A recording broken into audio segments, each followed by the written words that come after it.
Well, this story turned out to be absolutely wild. This is the story of how the CBC, a state-funded broadcaster from Canada, managed to convince YouTube to delete a channel from the platform.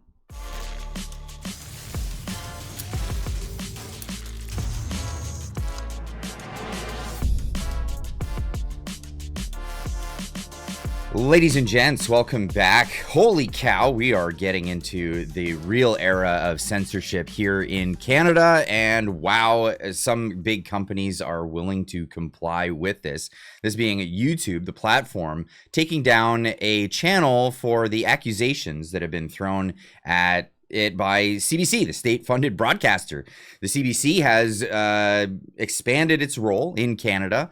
It's no longer just a news organization. It is now an advocacy group for what they believe to be the truth and what should or should not be allowed to be viewed by the average public person, the people in the public. It's unbelievable. If you haven't yet subscribed to the channel, make sure you hit that subscribe button. Notification bell lets you know when we go live, all of that goodness. Let's get into this story. So this is the video here from YouTube, how we shut down one of Canada's biggest news content farms. Are you kidding? They're bragging about it. This isn't even them warning people, being an advocacy group or anything like that. It's no, we've been convincing YouTube. We took it down. How we shut this down. They're taking ownership of this. This is the story that they put forward. This is literally from CBC News.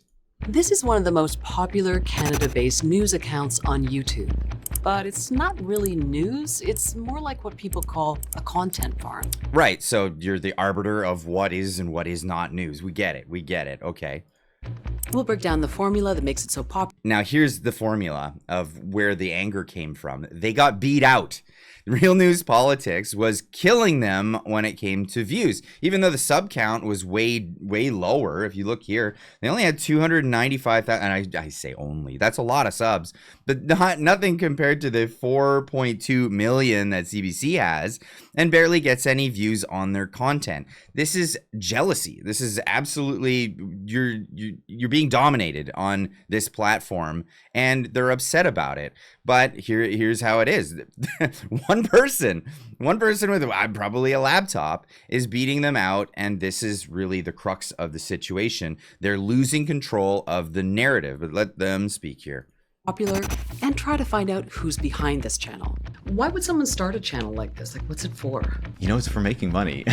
Right, because, state broadcasters don't make any. $1.6 billion last year given by the taxpayer to this broadcaster. But this is the situation. So they put this one out there and they said, well, this is going to be the thing. Now, the channel got taken down because of this report. And what I would like to say is probably veiled threats from CBC News. Now, what I'd like to see made public, which isn't made public in this, is the correspondence that they had with YouTube. Now, in the video, they later go on to say how the channel got taken down. Here's that. We found dozens of similar accounts, some of them with millions of views, competing with traditional news. Oh, and of course, their big concern is the narrative and who gets to say it. So what does that mean for how you get your information? These types of accounts are presenting themselves as the way to get informed, and they are embedding partisan perspectives typically within. Because CBC never does that, right? They're not giving partisan perspectives and telling people that this is how you get informed, right? That information delivery. So it's really causing this shift in what information people are receiving, and it's also going to force us to really reconsider what we think of as media literacy. The videos are partisan, but that's not the whole story. What's the whole story? Some of them are misleading, just like the cheap fakes from before. Take this one. I recently asked my friend's little girl what she wanted to be when she grows up. She said she wanted to be the President of the United States. So the deal here is CBC found this one video that they believe fell under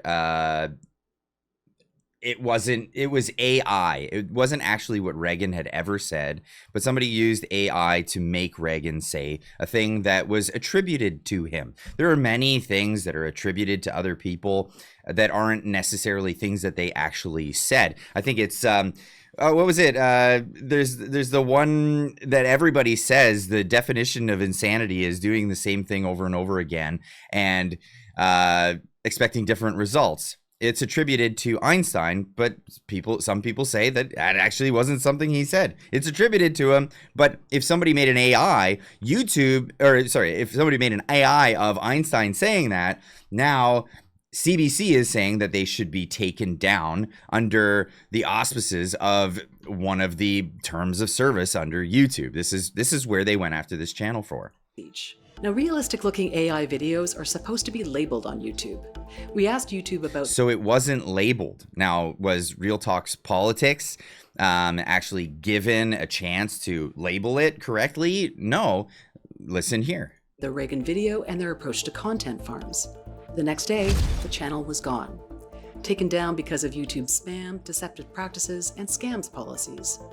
The creator told us they didn't know the Reagan video was AI, and say they're definitely not a content farm because, quote, every video involves original scripting, research, editing, and visual sequencing. And they believe YouTube's takedown is wrong and, quote, harmful to creators who act in good faith to broaden political discourse. Do you have a content farm you think we should... Do you have somebody you'd like us to go after next? Submit your things to CBC News. Now, Real Talk Politics went to X to express what went down. So this is the story here. CBC state-funded media just got YouTube to terminate my channel, not for breaking the rules, but for having the wrong political views. They laid it out in this video. You can go watch it for yourself. I'll leave a link in the description down below. Watch the entirety of the video. It's gross. It really is. The CBC saying, we don't like this person's politics and we don't like the way they're conveying the message. This is, I hate to say it, but this is a free market. It's the internet. It's the freedom of expression. But the CBC is using this as a way of taking competition out of the market. CBC couldn't compete with the content, so they tried to erase it. This is censorship in Canada. I didn't break any rules, no strikes, no deception, just political commentary. And yet YouTube terminated the entire channel shortly after CBC reached out with hit piece questions. And of course, obviously, this person reached back to CBC saying, no, I don't break any of the rules. I'm following the rules to the T. But, you know, I would like to know, and this is where I would like to maybe reach out to YouTube. YouTube, could you publish the emails? CBC, publish the email correspondence that you guys had together. Make it known. Did you have veiled threats in your correspondence with YouTube, or was it just an inquiry? Because you made it sound like an inquiry where I feel that there was probably veiled threats of boycotts or what have you. And this is what pressures companies like YouTube to do what they've done here in this case. Here's what's wild. I was pulling more views than CBC, which really bothered them. They clearly don't understand how YouTube works with the most of the audience outside of Canada, but CBC, desperate for relevance, couldn't stand for that. So what did they do? They contacted YouTube, and not long after, the channel vanished. No real explanation, no public process, just gone, like it never existed. CBC and YouTube clearly don't understand how the internet works, but they can silence people with the opposing views. But all they have done is expose their own fear and their willingness to crush speech they don't like. When state media and big tech team up to silence a creator because of political ideology, it's not just censorship, it's tyranny with a smile. And then tagged YouTube in this thread. Now, this is this is insane. It's absolutely insane. I retweeted this saying this is absolutely wild. CBC convinced YouTube to delete a channel because it happened to be getting more traffic than them, and opposed their viewpoints. No warning. Wasn't told that they were breaking any rules, just erased. Insane. This is absolutely insane that this is something that can happen in today's world. I totally understand CBC being the propagandist outlet that they are to try to reach out and do things like this, but for YouTube to capitulate, to kowtow to the whims of a state-funded broadcaster is just absolutely insane. So I'm encouraging people, share this everywhere. I'll leave the links to the tweets, the video, everything. Make stories on this. Get it out there, because this is just absolutely insane. This is the hill, you know. This is really what it comes down to. Will they be able to silence people? Are we going to stand for this? No, I'm not going to, and I'm going to keep talking about it. And in fact, I reached out to the creator here, and I might be able to have a conversation in the near future to get more information about this. So I'll be bringing you updates on this story as it develops. But this is literally the state-funded broadcaster in competition with YouTubers is convincing YouTube to have channels taken down because they don't like it, never breaking the rules.